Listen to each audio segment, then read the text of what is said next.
Okay, ito po ay talagang importante itong vlog natin na video na ito. Kaya I suggest kung ikaw ay nandito na at nanonood ka na, I suggest makinig na po tayong mabuti, maigi. Dahil ito po ay pakinabang nga naman din naman kung tayo ay makakarinig ng mga taong pilosopo. Ako hindi po ako pumapatol sa mga taong pilosopo. Ayaw kong patulan ng mga taong pilosopo. Unang-una, hindi ako marunong makipagdebate. Ayaw ko ng gulo, ayaw ko ng away. No? Pero, kaya nga po ako ginawa ng Panginoon ng mga ngaral dito po sa online na ganito. Sapagkat magkikipagdebate, no. Kahit pasabihin mong dala ko yung katotohanan, I'm not good at interacting at people na parang ganun. It's not my gift. Pero kung ano yung gift mo doon ka, dito ito ang gift ko to say something dito sa mga vlogs na ganito. Okay, ano po ba sasabihin ko? Kasi ganito po yon regarding sa pagpapapugot ng ulo sa tribulation. May nagsabi ba naman, kung God of love daw yung ating Diyos na pinaniniwalaan. Kasi di ba, hindi sila naniniwala sa dispensation itong mga taong nagsasabi nito sa akin. Alam niyo, naniniwala sila na yung buong Bible daw, makinig pa mabuti alam niyo sabi nila, yung buong Biblia daw, yan daw po ay iisa. Wala raw po tayong dapat ilaglag. O yan, no? Actually, isa po siyang Amerikano po siya. May GC kami at ayoko ibigay yung GC inyo. Huwag na pong patulan. Masyado siyang harsh. It's so hard to interact with those kind of people na may saradong utak. Sinabi ko lang doon sa post, we have dispensation, rightly divided in the scripture. Not all in the Old Testament, sabi ko, we can take and just apply to our Christian living because something like there are some verses in the Old Testament like blessings that we can claim, kako. And yet those curses, of course, that's not ours because those are belong to the people of old, kako. Nagalit, nag-react, grabe todo. Hindi naman po ko yung tao na pinopost ko yung sinabi doon. Hindi ko po gawain yon. Ini-screenshot ko. No, hindi po. Ayoko. Then, tahimik na nga po ako tuloy-tuloy pa rin. No? Kasi ganito po yung point niya. Kasi hindi sila naniniwala sa pugot-pugot ulo.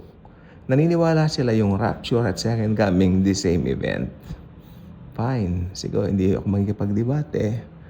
Pero ang point niya, kung naniniwala daw tayo na God is love, bakit daw sa tribulation, hahayaan daw ng Diyos yung mga magiging born again na mapugutan? Hindi ba kung God is love daw, dapat hindi gayon. Dapat nandun pa rin yung faith. Yun na nga po ang problema. Kasi hindi po nila alam yung dispensation. Ilang beses ko na po inulit-ulit Okay. Punta muna tayo sa offerings. Kasi babalik tayo talaga sa offerings di ba? Okay. Ito na naman po tayo. Sa Old Covenant, mga hayop. Dugo ng mga tupa, mga baka, di ba? Ano mga hayop? Maski malilit na hayop.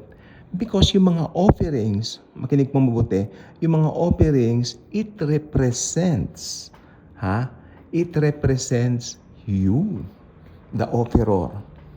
Yung offering mo represents you, the offerer. Nire-represent ka niya.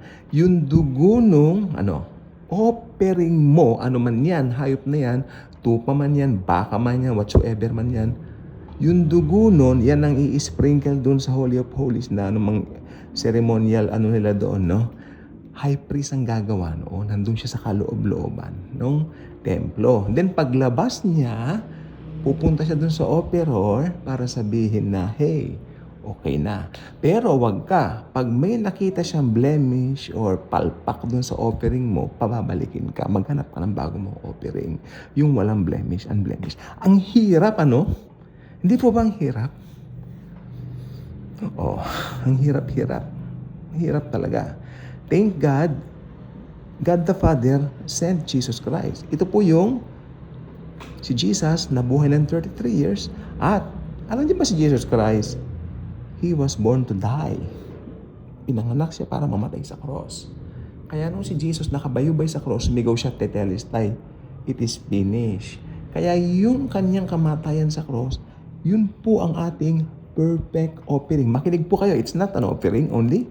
It's a perfect offering. Ito po, napakapalad natin. Ito po tayo. Ito po tayo. Church age. Diba? Basahin niyo yung John 3:16 tsaka John 3:17. Ang ganda rin ng John 3:17. Ang ganda rin ng John 3:17 kasi doon pinapakita wala nang paghatol sa mga nanampalataya sa kanya. Kaya hindi siya pumunta rito para hatulan ang mundo. Pumunta siya para iligtas ang mundo, di ba? Okay, yan. Pasok na tayo dyan. So ngayon, nabuhay siya after nung mapako siya. Alam natin yan, nabuhay siya for 3 days. Ngayon, namamagitan na po siya sa atin. Church age po tayo. Church age pa rin po tayo ngayon. O ngayon, tanong ko po kayo, ano ang katapusan ng church age? The rapture. Hindi pa po nagra-rapture, di ba? O ayan na. Okay. Let's say, bukas rapture na. I hope bukas rapture na. Sino bang may ayaw? O ngayon, pag nag-rapture na po, sino ang mara-rapture? Lahat ba ng mga nag-aangking Kristiyano na Kristiyano sila? Hindi. Ang mararapture lang, ito siramplaka na naman ako, ang mararapture lang ay yung mga Kristiyanong hindi nagmamalaki ng kanilang sariling gawa. Yung mga Kristiyanong naglagak at nagtiwala laang sa finished work ng Panginoong Hesukristo sa krus ng Kalbaryo. Yun ang mga mararapture. Taliwas doon sa mga ito, yung Amerikanong malamang na ito, kanya, yung self-righteousness sila. Taliwas doon sa mga self-righteous na mga Kristiyano kuno na pinagmamalaki yung kanilang magagawa sa Diyos. Actually, maiiwan sila. Tahasan ko pong sasabihin. Because you're not trusting by the blood of the Lamb, the Lord Jesus Christ. Alam niyo yung kantang, nothing but the blood of Jesus. Alam niyo yun, di ba? Nothing but the blood. Kung nothing but the blood, anong pinagmamalaki mo? Gawa mo? Nag-devotion ka ng umaga? Meron pa nga po ako nakita sa GC. Ayan, nakapag-devotion na ako, maski mag-rapture ngayon, kukunin daw siya ni Lord. Hi? Hindi mo pwedeng kontrahin yun kasi aawayin ako nun. Kita niyo yan? What they are boasting? Their own works? Yes. Ito po. O ngayon, pa nag-rapture na, ano mangyayari? Nasaan na ngayon yung mga na-rapture? Siyempre, dinala ng Panginoon sa langit, di ba? Magbibigay na po siya ng reward sa atin sa kanyang Bema Seat of Christ. Ito yung hindi white throne judgment sa mga unbelievers yun. Meron tayong judgment pero hindi para hatulan tayo o i-judge tayo. Meron tayong judgment according sa mga ginawa nating mabuti dito sa lupa. Meron din po yun, pero hindi kaligtasan ang pinag-uusapan doon. Kundi yung mga mabuting gawa. Parang meron tayong mga points, gano'n. Halimbawa, ganito. Halimbawa, paano Kristiyano siya tapos wala siya nagawa? Parang yung kasama ko dati sa gawain ng Lord. Naku, wala man ako nagdadalang kadalawa. Importante, mapunta ako sa langit maski wala akong reward kanya. O mas maganda bro kung may reward ka ako. Pero halimbawa, wala siyang reward. Okay lang, at least ligtas siya, hindi ba? Hindi ba? Ligtas siya. Ligtas siyempre. Tinanggap niya yata si Jesus, di ba? Pero mas maganda may reward ka. Kasi naniniwala naman ako lahat ng Kristiyano may reward. Walang Kristiyanong walang reward. Ako naniniwala ako doon. Hindi nga lang pare-pareho yung level. Okay? O ngayon, ito po. Sino yung mga naiwan? Di yung mga, ito na po tayo, makinig po mabuti. Ito yung mga nagpamalaki sa mga gawa nila. Ito yung mga, yung iba naman, unbelievers talaga na walang hilig sa relihiyon, walang hilig sa Diyos, walang interest sa Diyos, at lalong walang pagmamahal kay Jesus. Yung mga hindi naniniwala sa finished work ni Christ, yung mga ayaw tanggapin si Jesus, yung mga nireject si Jesus, sila po ang maiiwan dito. Ngayon, ito na po ang siste. Ito na po yung topic natin. Umaba tayo. Okay lang. Paano ngayon yan? So, ibig sabihin wala nang effect yung blood ni Jesus. Don't get me wrong. Ang blood ni Jesus, forever ang effect. Forever ang effect. Pero ang problema is this. Hindi yung blood ni Jesus ang may problema. Ang problema, nireject si Jesus nung mga taong yan, nung nasa church age, nung inaalok ng Diyos ang blood. Uulitin ko, huwag kayong malilito mga kababayan ko at mga minamahal kong kababayan. Yung effect ng blood ni Christ, forever ang effect. Ha? Pero, nung church age, nireject nga nila eh. Ha? Ibig sabihin na walan sa kanila ng effect ang blood? Hindi. Nandoon pa rin ang awa ng Diyos sa kanila. Makinig kayong mabuti. Ngayon, bakit ko nasabing nandoon yung awa ng Diyos? Darating tayo dyan. Dahil pagdating po ng tribulation, makikita nila yung lupit ng Antikristo. Hindi ko na po sasabihin kung sino yung Antikristo. Paulit-ulit na po tayo. Isa po siyang public figure darating para magpapasamba bilang Diyos. Pero may mga hindi sasamba sa Antichrist dahil alam nilang mali yaon. Sila po yung mga magiging tribulation saints. Okay? Tandaan nyo ha, yung mga taong yan na iwan dahil nireject nila si Jesus dito sa church age. Pero, makinig, bakit ko nasabi na meron pa ring awa ang Diyos at may biyaya pa rin ng Diyos sa mga taong ito? Sapagkat may paraan pa rin na prinubide ang Diyos para maligtas sila at sukat pa rin silang makapunta ng langit. Paano yon? Magpapugot sila ng ulo para may blood. Makinig pong mabuti. Pagdating po ng tribulation age, ang paraan ng kaligtasan ay si Jesus, faith in Jesus pa rin, siyempre. Pero, magpapugot ng ulo. Kasi yung mga taong yan, nag-reject kay Jesus sa church age. Kaya dito po kung tutuusin nga po, naiwan sila, kung tutuusin, wala nang pag-asa yan kung tutuusin. Pero nag-provide pa rin ng Diyos ng paraan para maligtas sila sa pamamagitan ng pagpapapugot ng ulo nila. Yun po yun. And I cannot break this. I cannot just tell this doon sa mga tumutuligsa sa doktrina ng pagpapapugot ng ulo ng mga saints pagdating ng tribulation. Dahil hindi nila tatanggapin at hindi nila uunawain yaan. Okay? Sirang plaka na paulit-ulit, okay lang. Okay lang. Kaya kayong mga nakakaalam ng katotohanan, huwag tayong mapipikon. Although ko medyo nakakasawa rin kasi minsan na totoo lang po ha, maniwala kayo. Nakakainit din ng ulo, kaya gigil din. Pero sa totoo lang po, tao lang ako. Pero sa totoo lang po, nandun pa rin yung habag ng Diyos para sabi niya, anak, just keep on preaching, just keep on sharing. Yes, Lord Jesus, you're the boss, you're my boss. Lord Jesus. Actually, ang dami kong ginawa nito, tapos nakakita ako ng gano'n. Ang dami kong iniisip ng araw na ito, tapos makakita ka ng mga gano'n. Di ba? Okay lang po. At least nag-lead naman ito para gumawa ako ng ganitong video para makapag-share ako sa inyo, madagdagan ang kaalaman ninyo. Natin, pati po ako. I'm not excluding myself na parang galing-galingan ako. I'm not like that. Si Jesus ang boss ko. Si Jesus ang lahat-lahat sa akin. Ginagawa ko ito dahil kay Jesus. Hindi ko magagawa ito sa ganang akin laang. Amen? Ayun. So, yeah. So, sa biyaya ng Panginoong Jesus, dahil na mabuti siya, may provide pa rin siyang way to save those left behind people during the tribulation. That is true beheading. Pag-ibig pa rin yun ng Diyos. Kung iisipin nyo, pag-aralan nyo mabuti, yung pagpapapugot during the tribulation age, yan ay pag-ibig pa rin ng Diyos. Wala nang pag-asa yung mga yan, naiwan na nga yan eh.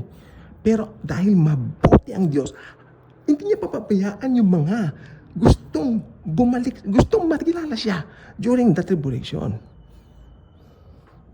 Kaya nangyari, pag nagpapugot sila, diretso sila sa langit, mapabasa niyo po yan, may nakalagay po sa Bible na sila mga pinugutan dahil kay Jesus. Oh, ano ba? Doktrina ko ba yan? Hindi. Doktrina ng Diyos yan. Oh. Grace is not a doctrine. He's a person. His name is Jesus. Okay, so yun lang pong gusto ko sabihin. Hindi po ako galit ha. Ako po ay expressive lang. Pakinggan nyo sana itong vlog. Huwag niyong pinuputol-putol yung pakinig. Ito, I think 15 minutes ito. O, yan. O, tapusin nyo naman yung 15 minutes. I-share nyo naman itong mga videos natin dito sa Daily Good Vibes. Dahil maraming makikinabang nito sa buong mundo ng mga Pilipino dahil ito po Tagalog itong video ko. Mga Pilipino lang pong target ko naman na makarinig nito. Mga English po, tsaka na po ako gagawa niyan. Pag medyo marami na tayong followers. Para mas ganado naman akong gumawa, di ba? Siyempre naman, creator din ako, content creator din ako, no? Di ba? O, padamihin niyo to, gagawa kong English. Promise. Promise. Joke. Pero kung tutuhanin nyo, hindi na po joke. Hi, okay, so thank you, Jesus. So, ayun, just be thankful every day na alam natin yung truth. Una-una, saved tayo, born again tayo. At higit sa lahat, nasa grace tayo. Malaking bagay yan. Ha? Iba yung na-born again ka, iba yung nasa, alam mo yung grace talaga. Kasi maraming nagsasabi, born again sila, pero hello, dumalakad sila sa law. Dumalakad sila, do this, do that, do that. O paano ka? Hirap kaya nun. Sampal sa mukha ng Panginoong Hesukristo at ng Diyos ang mga ginagawa nilang sinasabi nila yung mga words nila. Kasi self-righteous self-righteousness. It steals your joy. To enjoy Jesus. To enjoy His grace, to enjoy the fullness of life. Hindi nyo nakalagay sa John 10:10. Di ba? Ang magnanakaw ika, dumating para magnakaw, pumatay at mamuksa. Subalit, I came, kanya, to give you life and life to the fullest. Oh, maliwanag pa sa sikat ng araw yan. Si Jesus Christ hindi pumupuksa, nagbibigay ng buhay. Oh, Jeremiah 29:11, paborito natin yan. For I know the plans I have for you, plans to prosper you and to give you a future. Oh, sige nga. Ba? Oh, bonggang-bongga. Ang ganda, di ba? Oh, ano bang puso ng Diyos sa atin? To give us a future. Tayo mga nasa church age yun eh. Pero although ito aminin ko po, medyo nakakaawa yung mga aabutan ng pugot-pugot ulo during the tribulation. Kasi kabag-habag sila. Kalain mo, magdidesisyon kang papugot ng ulo. Nanay, di ba? Katakot. Ganun yan. Pero alam niya, meron silang courage to shout the name of Jesus Christ. Okay, so mga bayani sila. Palapakan naman natin yung mga magiging tribulation saints. Okay po, yun lang po. At may pinapanood kasi ako sa YouTube. Gumawa lang ako ng vlog. May maganda yung movie na pinapanood ko. So, tatapusin natin. Malapit na matapos. Bye-bye. So, God bless everyone.